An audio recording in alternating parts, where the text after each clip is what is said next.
بسم اللہ الرحمن الرحیم۔ معزز خواتین حضرات، السلام علیکم ورحمۃ اللہ وبرکاتہ۔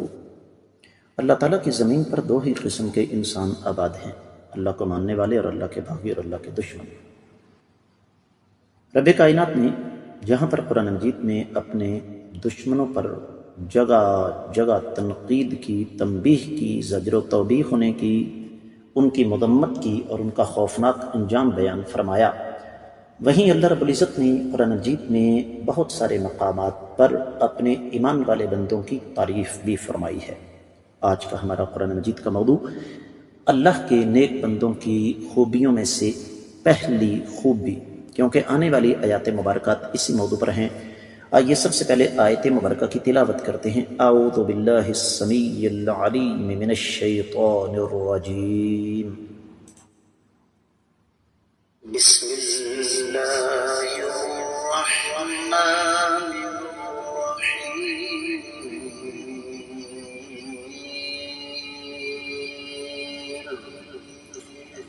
بسم الله الرحمن الرحيم قد أفلح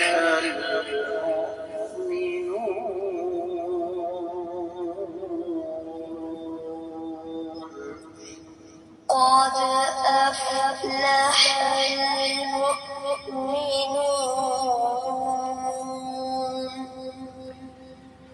معزز خواتین حضرات، اللہ ملک العلام رب الجلال والاکرام کی مقدس اور پاکیزہ کتاب قرآن مجید 18واں پارہ، سورہ مبارکہ کا نام المؤمنون، اور اس عظیم سورہ مبارکہ کا آغاز، یعنی اس عظیم سورہ مبارکہ کی پہلی آیت مبارکہ، رب کائنات ارشاد فرماتے ہیں قد، یقینی طور پر، افلح، کامیاب ہو چکے ہیں، المؤمنون، ایمان والے۔ با محاورہ ترجمہ سماعت فرمائیے گا، یقینی طور پر ایمان والے کامیاب ہو گئے۔ آگے بڑھنے سے قبل میں آپ کی خدمت میں یہ بات عرض کر دوں کہ عربی زبان کا قاعدہ ہے کہ فعل ماضی سے پہلے اگر قد آ جائے تو معنی کے اندر تاکید آ جاتی ہے، اور اگر اسی قد پر لام داخل ہو جائے، لقد ہو جائے، تو معنی کے اندر قسم پیدا ہو جاتی ہے۔ تو یہاں تاکیدی بات رب کائنات نے فرمائی کہ یقینی طور پر ایمان والے کامیاب ہو گئے۔ امام ابن کثیر رحمۃ اللہ علیہ اس حوالے سے صرف ایک بات بیان فرماتے ہیں، قد فازوا وسعدوا وحصلوا على الفلاح وهم المؤمنون المتصفون بهذه الاوصاف۔ کامیاب ہو گئے، سعادت مند ہو گئے، انہوں نے کامیابی حاصل کر لی، اور یہ وہ لوگ ہیں جن کے پاس ایمان کی دولت ہے اور بعد میں آنے والی صفات ہیں۔ تو اللہ کے محبوب بندوں کا پہلا وصف، ان کی پہلی صفت یہ ہے کہ ایمان دنیا اور آخرت میں کامیابی کی ضمانت ہے۔ یہی وجہ ہے کہ جب ہم دیگر کتب تفسیر کا جائزہ لیتے ہیں تو امام بقائی نظم الدرر میں، امام زجاج معانی القرآن میں، اور امام ابن جریر اس کے ساتھ مادی قریب میں، امام سعدی، امام شنقیطی اپنی اپنی تفاسیر میں یہ لکھتے ہیں کہ وہ ایمان والے جنہوں نے ایمان کے تمام تقاضوں کو پورا کیا، وہ دنیا اور آخرت میں کامیاب ہو گئے۔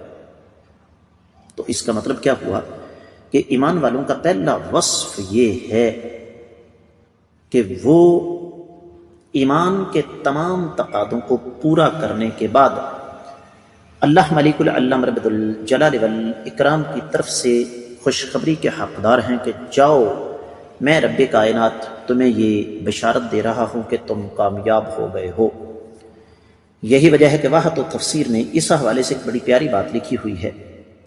صاحب تفسیر یہ لکھتے ہیں، فی هذه الآیات تنبیہ من اللہ بشأن عبادہ المؤمنین وبیان فلاحہم وسعادتہم فی الدارین وبأی شیء وصلوا الی ذلک وفی هذا حث علی الاتصاف بصفاتہم وتأسی بفعالہم وما على المرء إلا أن يزن نفسه بهذه الآيات لیتبین لہ نسبۃ الایمان الذی لدیہ حتی یعمل علی تحقیق ما تبقى من هذه الصفات۔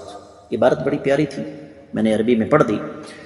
کہتے ہیں کہ اس آیت مبارکہ میں اللہ رب العزت نے اپنے نیک ایمان والے بندوں کی عظمت کا اعتراف کیا ہے اور بتایا ہے کہ وہ دنیا اور آخرت میں کیسے کامیابی اور سعادت سے بہرہ مند ہیں اور وہ کیسے اس مقام تک پہنچے، اور اسی میں اللہ تعالیٰ نے قیامت تک کے آنے والے اپنے بندوں کو، قیامت تک کی آنے والی انسانیت کو اس بات کی ترغیب دلائی ہے کہ وہ بھی اپنے اندر یہ صفات پیدا کریں، اور ہم میں سے ہر ایک کا یہ فرض ہے کہ یہ جو ترازو ایک اللہ تعالیٰ نے ہمیں عطا فرمایا ہے اس میں ہم اپنے آپ کو تولیں، تاکہ ہمیں پتہ چل جائے کہ ہمارے ایمان کا گراف کیسا ہے، ہم کہاں پر کھڑے ہیں۔ اور یہاں پر ایک اور چیز بھی واحد و تفسیر میں لکھی ہوئی ہے، اور وہ یہ کہ اگر کوئی یہ سمجھتا ہے کہ اس کامیابی کا تعلق صرف اور صرف آخرت کے ساتھ ہے تو یہ بات غلط ہے۔ رب کائنات اپنے نیک بندوں کو دنیا میں وہ کچھ عطا فرماتے ہیں جو عام لوگوں کو نصیب نہیں ہوتا۔ میں مثال کے طور پر ایک بات آپ کے ساتھ یہاں آپ کی خدمت میں رکھتا ہوں۔ واعظین، ٹپے دوڑے جوتے قوالیاں، شعر لطیفے سنانے والوں کی بات نہیں کرتا، حقیقی اہل علم کی بات کرتا ہوں۔ آپ نے آج تک کبھی کسی عالم دین کو خودکشی کرتے نہیں دیکھا ہوگا۔ جتنا مال اس کے پاس ہے وہ اللہ تعالیٰ کا شکر ادا کرے گا۔ آج تک کبھی علماء کرام نے بھوک ہڑتال نہیں کی۔ اہل علم کی ازواجی زندگیاں مثالی ہوا کرتی ہیں۔ آج تک کبھی کسی عالم دین کو آپ نے نیند کی گولی کھا کر سوتے ہوئے نہیں دیکھا ہوگا، بلکہ صورتحال یہ ہے کہ ان بیچاروں کی نیند پوری نہیں ہوتی۔ اور حقیقی عالم دین اہل علم وہ کبھی فضولیات میں آپ نے پڑھتا ہوا نہیں دیکھا ہوگا، بلکہ ان کی زندگی کا ایک ایک لمحہ قیمتی ہوتا ہے، وہ اس سے بھرپور فائدہ اٹھاتے ہیں۔ اپنی ایمانداری سے بتائیے، یہ جن 6 چیزوں کا میں نے تذکرہ کیا، اللہ کی زمین پر کتنے لوگوں کا مقدر ہے، کتنے لوگوں کو یہ نصیب ہو رہی ہے؟ بات قابل غور ہے۔ تو یہ جو رب کائنات کی طرف سے ایک ڈگری مل گئی کہ ایمان والے کامیاب ہو گئے، یہ ایک ربانی ڈگری ہے جس کا توڑ کسی کے پاس بھی نہیں ہے۔ یہی وجہ ہے معزز خواتین حضرات کے تفسیر البحر المحیط اور تفسیر المراغی میں یہ بات لکھی ہوئی ہے کہ اگر ہم اس آیت مبارکہ کا توجہ کے ساتھ جائزہ لیں تو اس کا تعلق پیچھے سورۃ الحج کی آخری آیات مبارکات کے ساتھ بہت گہرا ہے، اس لیے کہ رب کائنات نے وہاں پر جن چیزوں کا حکم دیا ان پر جن لوگوں نے عمل کیا، تو رب کائنات نے پھر یہاں سورۃ المؤمنون کی ابتدا میں ان کی عظمت کا اعتراف کیا۔ رب کائنات نے عرش پر سے اس بات کی ڈگری جاری کر دی کہ جو میرے بندے میرے بتائے ہوئے راستے پر چلیں گے وہ کامیاب ہیں۔ اور یہی وجہ ہے کہ اہل علم نے اس پر بڑی لمبی چوڑی بات کی ہے، لیکن میں اختصار کے تقاضوں کے پیش نظر یہاں صرف 1-2 ضروری بات آپ کی خدمت میں رکھ کے اجازت چاہوں۔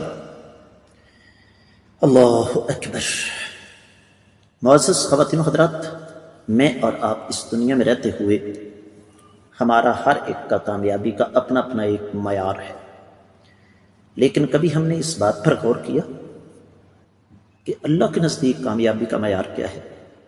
قرآن کہتا ہے فَمَنْ زُحْزِحَ عَنِ النَّارِ وَأُدْخِلَ الْجَنَّةَ فَقَدْ فَازَ، جو جہنم کی بھڑکتی ہوئی آگ سے بچ کر جنت میں داخل ہو گیا وہ حقیقت میں کامیاب ہے۔